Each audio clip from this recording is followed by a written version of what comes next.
High, আমি ছন্দাশ্রী green home থেকে। বন্ধুরা, তো আজকে তোমাদের দেখাবো। দেখো, এটা একটা বৃন্দাবন টগর ফুল গাছ। কয়েকদিন আগে এর ফুল ফুটেছিল, তো গাছটা মানে একদম লম্বা হচ্ছিল জন্য আমি ঝোপালো হওয়ার জন্য এর দুটো ডগা পিঞ্চিং করে দিয়েছিলাম। 2-3টে ডগা দেখো, এখানে একটা, দেখো এখানে একটা, আর একটা ডালে করেছিলাম। তো সেই ডগাগুলো পিঞ্চিং করে আমি না ফেলে দিয়ে এই পটে বসিয়ে রেখেছিলাম। দেখো, এই পটে সুন্দর চারা হয়েছে। 3টে চারা হয়েছিল। দেখো, একটা আমি রিপোর্ট করে ফেলেছিলাম, তো ভাবলাম এটার একটা ভিডিও করি। তো বন্ধুরা, এই দেখো, খুব ইজি, শুধু পিঞ্চিং করে টবে বসিয়ে রেখেছিলাম। আর এটা তো জানোই, অ্যাগ্লোনিমা গাছের পটে বসিয়ে রেখেছিলাম। তো অ্যাগ্লোনিমা তো একটু শেডি জায়গায় রেখেছিলাম। দেখো, সেখান থেকে এই ডগাগুলোতে কত সুন্দর শিকড় বেরিয়েছে। খুব ইজি। দেখো, একদম ডগা কেটে না ফেলে দিয়ে বসিয়ে রেখেছিলাম। আমি ভাবতেও পারিনি এর চারা হবে। তো এই দেখো, আর একখানা তুলে নিলাম। তো এই দুটোকে আজকে রিপোর্টিং করব।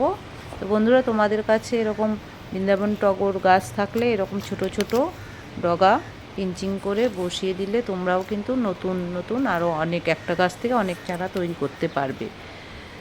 তো দেখো, এই দুটো চারা আমি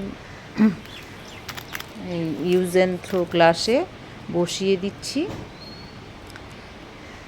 তো বন্ধুরা, এর মাটি কিন্তু আমি 1 ভাগ মানে কিচেন কম্পোস্ট, 1 ভাগ বাগানের মাটি, 1 ভাগ বালি আর নিমখোল দিয়ে তৈরি করেছিলাম। দুটো পটেই, অ্যাগ্লোনিমারও এবং বৃন্দাবন টগরেরও। তো এর সেরকম কেয়ার করতে হয় না। আর চারা তৈরিও তোমাদের দেখিয়ে দিলাম পিঞ্চিং করা ডাল থেকে। দেখো, 3টে চারা আমি তৈরি করে ফেলেছি। এই দেখো, 1 মাসের মধ্যেই 3টে চারা তৈরি হয়েছে। তো ভাবলাম এগুলোকে রিপোর্ট করে ফেলি, সেটাই করছি। তো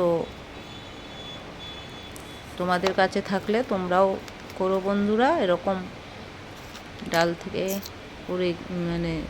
পড়ে গেল বন্ধুরা, যাই হোক। তো এই দেখো, লাগানো হয়ে গেছে। আর সব সময় লাগানোর পরে কিন্তু জল দিতে হবে।